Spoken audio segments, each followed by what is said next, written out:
I'm here because I am a roaring lion crying out righteousness. To give you an idea of the thing that not the thing, but the reality is that Japheth, the Mayflower Americans, want to remove the Constitution the way Obama destroyed the Bible. The Constitution is standing in the way of Japheth remaining the majority population in America. He sees himself being outnumbered by minorities. And it is the Constitution that provides minorities to have as much right, power, and political power as Japheth once pretty much owned unto himself. So he has set out to destroy the Constitution. Donald Trump is the spearhead and the vanguard of that movement to destroy the Constitution. When they're talking about making America great again, that slogan has been used over and over again. What they want is to get rid of the Constitution, First Amendment, not Second Amendment, but other, so that they can have political power and rule. Otherwise, Japheth people will go into a minority and potentially, if Jesus doesn't return anytime soon, into extinction.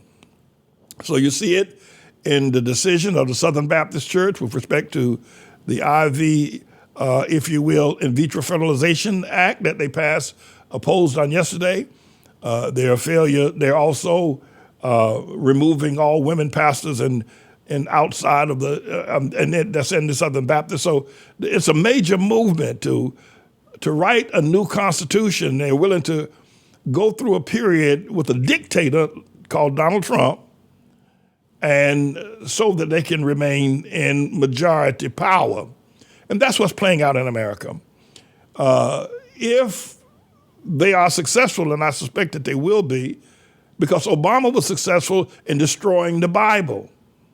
He was very successful in destroying the Bible. He laughed at the Bible, and you can go preachers, so-called black or African-American or Negro or colored preachers, and they will call two men to the altar and make them kiss because Obama told them that they could do it. And so the Bible is no longer, black people still go to church. At any rate, Obama succeeded, and what I'm looking at now, Trump will probably succeed. Obama succeeded, let me put it this way. Obama succeeded at destroying the Bible, not the efficacy of it, not the spirituality of it, but the belief in it and its authority over humanity. He destroyed that authority. And I believe that Trump is going to destroy the Constitution. I believe that. Anyway, take a look at this and you'll see what I'm talking about. Charlie Kirk and Turning Point USA have been an influential part of MAGA land since Donald Trump was elected in 2016. And in recent years, Kirk and his organization have become even more outspoken about their most extreme beliefs, including Kirk's full-throated embrace of Christian nationalism. In addition to running what appears to be a raw milk propaganda outfit, Charlie Kirk is also a supporter of something known as the Seven Mountains Mandate. The term, so it took a moment to build to where she's going now. It picks up its importance. Christian nationalism. Let me explain to you what that means. They're using the pretext of Christianity as the constitutional mandate for, if you will, Japheth America. And they're moving away from the Constitution more to nationalism. And they're hiding themselves behind Christianity. However, they have chosen a leader who doesn't know 1 Corinthians from 2 Corinthians and who never goes to church, lies like a cross tie. He's brutal as sexual assault accused of, and yet he is the leader of this Christian nationalist movement. Now figure that out. The leader of the Christian nationalist movement who has been convicted, who's a convicted felon. Even Hitler himself was not as marred with controversy and, if you will, flaws of personality. And I'm going to get back to this because I got more to say. Go ahead, Ms. Engineer. Philosophy that calls for conservative Christians to take over the government. And Kirk has started speaking openly about how he wants Donald Trump to be the champion of that cause. Finally, we have a president that understands the 7 mountains of cultural influence. Finally, we have a president that understands the significance of standing, yes, I'm going to use a term, in solidarity with the grassroots activists of our country. Across the Republican Party, Christian conservatives are becoming more and more emboldened about making America a Christian nation under Trump, even as Trump himself continues to exhibit some very un-Christian behavior on a near daily basis. This was Donald Trump a week ago at a campaign event inside a Phoenix mega church. So they come up with this order. I won't say it because I don't like using the word bull in front of these beautiful children. So I won't say it. I will not say it. But this thing allows millions of people. Now he's in a church, and the crowd inside, the worshippers inside the church, Trump said he wouldn't say it. He did say it. And then there's this chant, this feverish chant from this mega church audience. Go ahead, Mr. Engineer.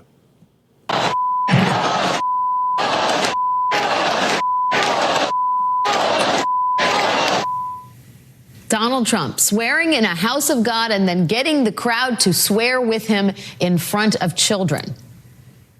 We've seen the same thing from Trump's allies. For full disclosure, I have to say this. A lot of people calls me, you can say I swear in front of, in the church as well. I don't. I only use words that are in the Bible. If the word ass or hell or damn is in the Bible, I feel at liberty to use it, and I feel creative enough to use it in whatever context I choose to use it in. It isn't that I'm grabbing a word that's outside the Bible. Were I to use what Trump just used, there's a word in the Bible that would define that. It's called dung, and you're privileged to use the word dung. It defines the excretions of humans and animals. And of course, in this particular case, a bull animal. So bull dung is what it would be. And you'd be perfectly within the biblical standards of doing that. But the other word, that's a common street word that you'd never hear coming out of my mouth under any circumstance. Go ahead, Mr. Engineer. Rudy Giuliani speaking at the pro-Trump Christian Reawaken tour just last week. I've got 2 prosecutors, Fanny the Hoe.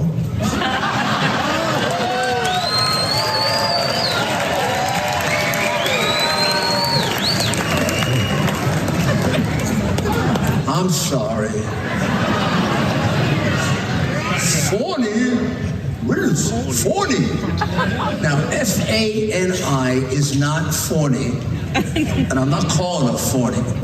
I could drop the whole part if she just quit and go away. Classy.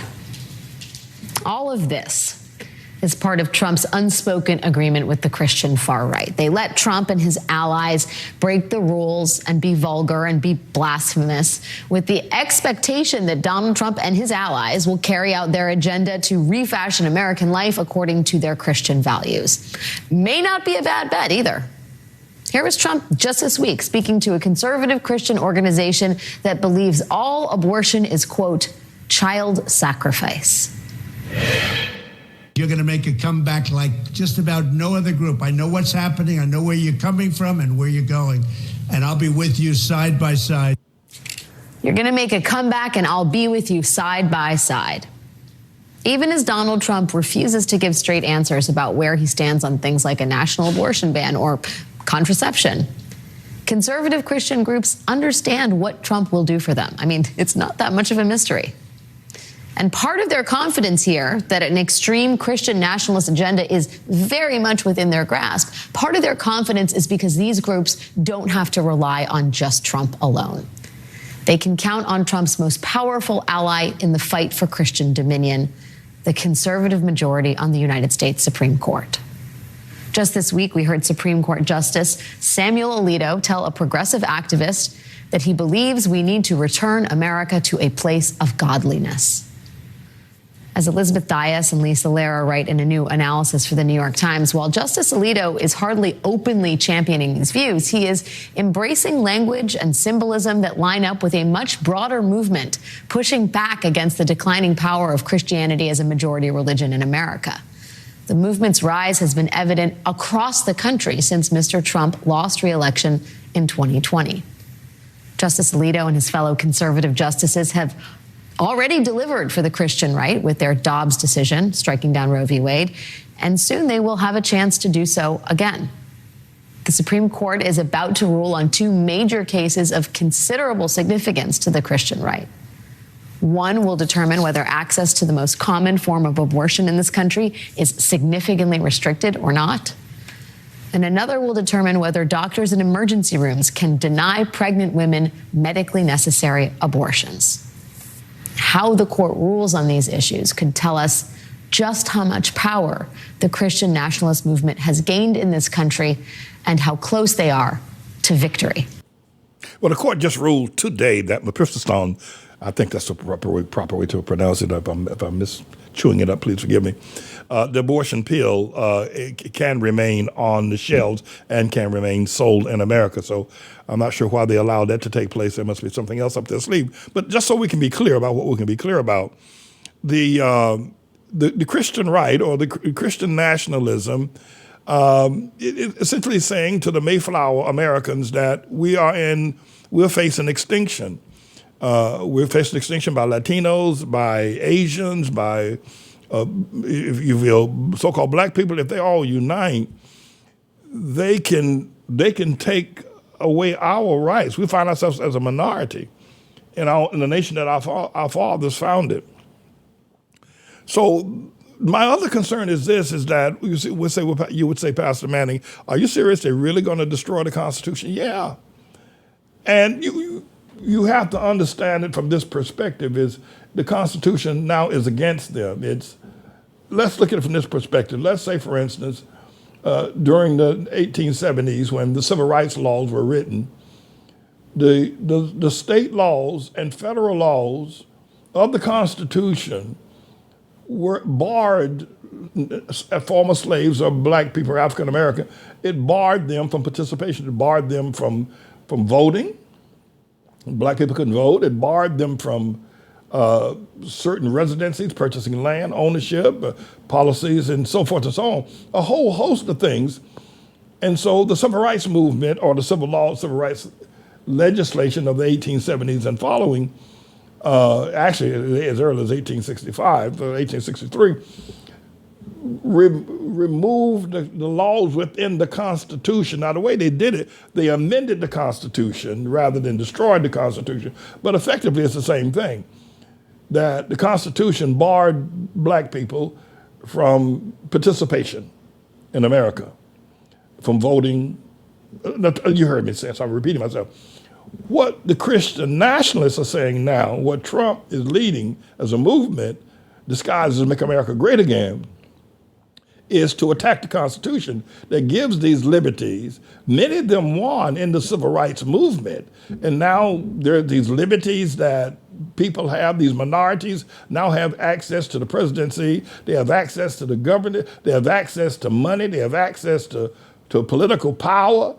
And so the Christian nationalists are saying, we got to take these rights away again. And so the way we do it is not saying we're taking away rights. We're just removing the Constitution and replacing the American government with Christian nationalism under the biblical tradition, and we'll have a dictator. And the person who can actually get that done is probably one of the biggest devils that ever walked up right on planet Earth, is Donald Trump. And they know that. They know that. But what they're saying, the ends justifies the means. Once we can get our grip back and rewrite the Constitution or rewrite a doctrine that destroys the Constitution and gives us gerrymandering power, to use the term, then we'll get rid of Trump. Here's my concern, and I'll let you go after this, well, maybe a couple of times after this. My concern is this, is that nobody thought that Obama was going to be able to succeed as president. And not just that, but Obama was not constitutionally eligible. Now, I know just the same way you see the Christian nationalists and the right-wingers now fighting for Trump as a convicted felon, as vulgar as he is, they don't care. Well, you have to remember that the leftists, that the liberals, that the Democrats knew and still know that Obama was constitutionally ineligible, but they didn't care. So the pot can't call the kettle black. Listen, people didn't care. I think it was Julian Bond, who was a member of Congress at one point in time, mayor of Atlanta, Georgia, maybe, when Obama first showed up on scene. Julian Bond said, first of all, he ain't black. He got a white mama, so he ain't black. He was head of the NAACP at the time, I think. And so a group of people got together with Julian Bond and gave the NAACP, I don't know, $10, $15, $20 million. All of a sudden, Julian Bond said, Obama's black. Let's have him as our first black president. But what you have to look at, if you want to look at this clearly, those on the liberal left who's got their hair on fire because the so-called Christian nationalist movement in America has got a very strong voice and a very strong leader. Y'all did the same thing with Obama. And Obama ripped the churches. And the other thing is this, the Dobbs decision, they could blame Alito for writing that decision and also being effective in taking down what was the stare decisis, Roe versus Wade, and made abortion illegal in America, right? Well, Trump appointed 3 justices. Obama appointed 2 justices, neither one of them black, by the way, in terms of showing up black. Elena Kagan and Sotomayor, those 2 women. But Obama then brought the Obergefell decision to the Supreme Court through his appointees that made same-sex marriage legal in all 50 states. So, the thing of it, I step back and look, what the heck is going on with these people? They act like they're not there. They act like the Democrats act like their hands are clean. When they talk about Obama, talk about Roe versus Wade, women's right to choose and abortion and my body is my body and on and on. But Obama did the same thing with the same-sex marriage. And so they're yelling and screaming, and nobody's literally, if you ask me, paying attention to anything in terms of what's going on. So I figured I'd tell you. Maybe I thought you would listen. Maybe you won't. I don't know. I can tell you this, that Trump has a more likely possibility of succeeding than does Joe Biden. First of all, I'm not sure Biden can take the pressure going forward. And Trump's conviction, and if he gets sentenced to jail, they're going to work in his favor. All that's going to work in his favor. He's going to raise money. He's going to raise the angst, and you're going to get a number of Japheth people who are going to come out of the woodwork and say, "Listen, if we don't do something now, the Constitution is against us. The same way the Constitution was against black people in the 19th century, it's now against white people in the 21st century."